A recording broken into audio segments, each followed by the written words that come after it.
साथ संगत जी, प्यार से कहना। धन निरंकार जी। आशा करती हूँ आप सभी बहुत अच्छे होंगे। आप सभी का स्वागत है आपके ही चैनल पर। आज मैं आप सभी के लिए एक बहुत खूबसूरत साखी लेकर आई हूँ। तो चलिए आज की साखी सुनते हैं। साथ संगत जी, प्राचीन समय की बात है। एक ब्राह्मण था। वो ब्राह्मण अपने जीवन से बड़ा दुखी रहा करता था। ब्राह्मण के घर में खाने को कुछ भी नहीं था। अब उस ब्राह्मण के घर में खाने के लिए कुछ भी नहीं था तो भला वो दूसरों को क्या खिलाता। अब साथ संगत जी, आज के समाज की ये सच्चाई है कि नाते रिश्तेदार भी उसी की ही इज्जत करते हैं जो व्यक्ति धनवान होता है। ब्राह्मण के रिश्तेदार भी उसका आदर सम्मान नहीं किया करते थे। इन्हीं सभी बातों से दुखी होकर उस ब्राह्मण के मन में विचार आया कि या तो वो कहीं दूर भाग जाए या किसी नरभक्षी पशु का आहार बन जाए। इसी सोच में डूबा हुआ वो जंगल की ओर निकल गया।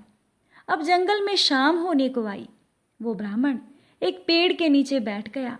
उसने सोचा, अभी कोई हिंसक पशु आएगा जो अपनी भूख मिटाने के साथ साथ मेरी जीवन लीला खत्म करके मेरे जीवन के सारे दुख भी दूर कर देगा।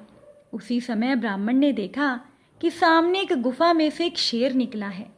शेर कुछ रुका और सामने ही पेड़ पर शेर का मंत्री हंस बैठा था, जो कि अपनी बुद्धि, अपने शील स्वभाव और दूध का दूध और पानी का पानी करने के लिए जग में प्रसिद्ध है।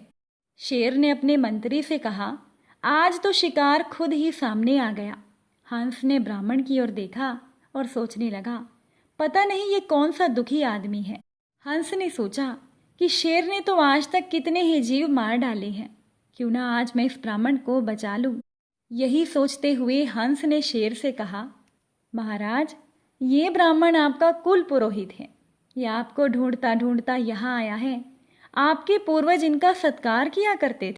आप भी जाइए महाराज, इन्हें प्रणाम कीजिए। आपको तो चाहिए कि आप इनका सम्मान करें, इन्हें कुछ संपत्ति दें।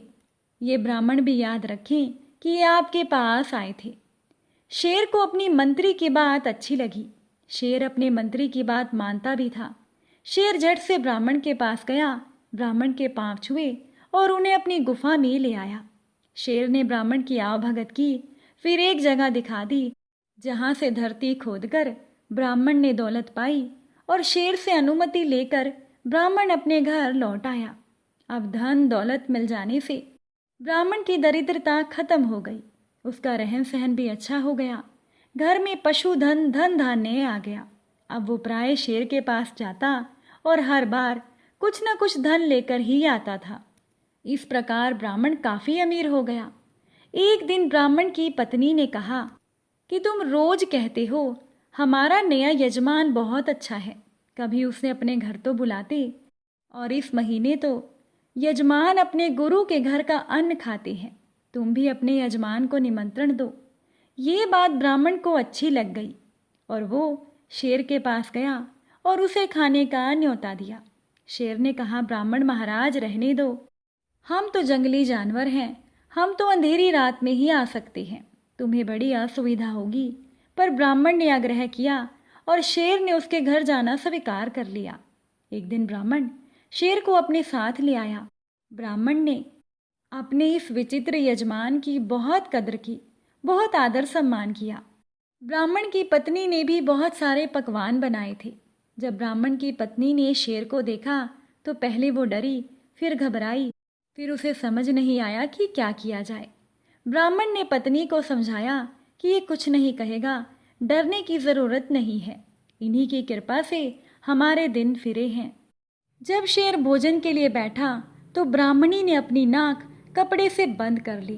ब्राह्मण की पत्नी को शेर से दुर्गंध आ रही थी। जब शेर ने खाना खा लिया तो ब्राह्मण की पत्नी ने ब्राह्मण से कहा, ये तो तुम्हारा बहुत अच्छा यजमान है, उसके मुंह से तो इतनी दुर्गंध आ रही थी कि मेरी नाक भी सड़ गई।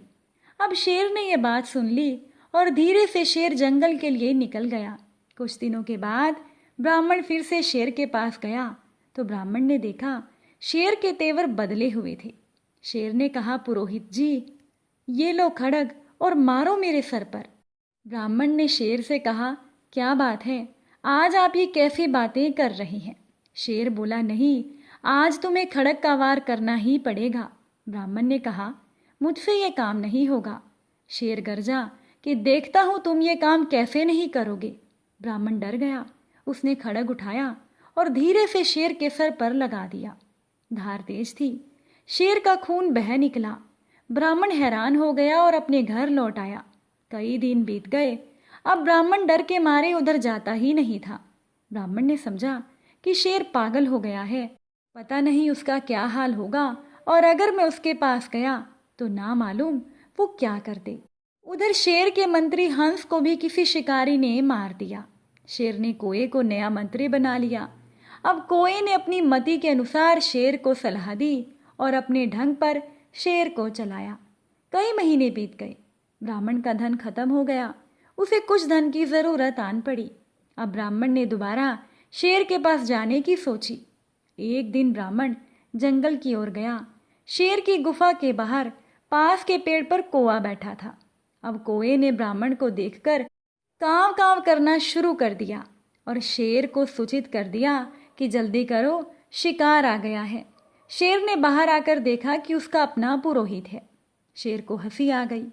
ऐसे ही एक दिन हंस ने भी ब्राह्मण के आने की सूचना शेर को दी थी। ब्राह्मण को शेर के पास बिना संकोच बैठे और बातें करता देख कौए को बड़ी हैरानी हुई। अब कौआ तो ब्राह्मण के मारे जाने की ताक में था। शेर को इस बात का पता चल गया और शेर ने ब्राह्मण से कहा, देखो जरा, मेरे सर पर तुमने जो प्रहार किया था उसका क्या हाल है। ब्राह्मण ने देखा और कहा, वो जख्म तो पूरी तरह भर गया है, अब बिल्कुल ठीक है। शेर ने कहा, खड़ग का घाव तो ठीक हो गया, परंतु जो तुम्हारी पत्नी ने मेरा अपमान किया था उसका जख्म अब भी हरा है, वो अभी तक नहीं भरा। ब्राह्मण के तो जैसे पांव के नीचे से जमीन ही निकल गई। वो चुप हो गया।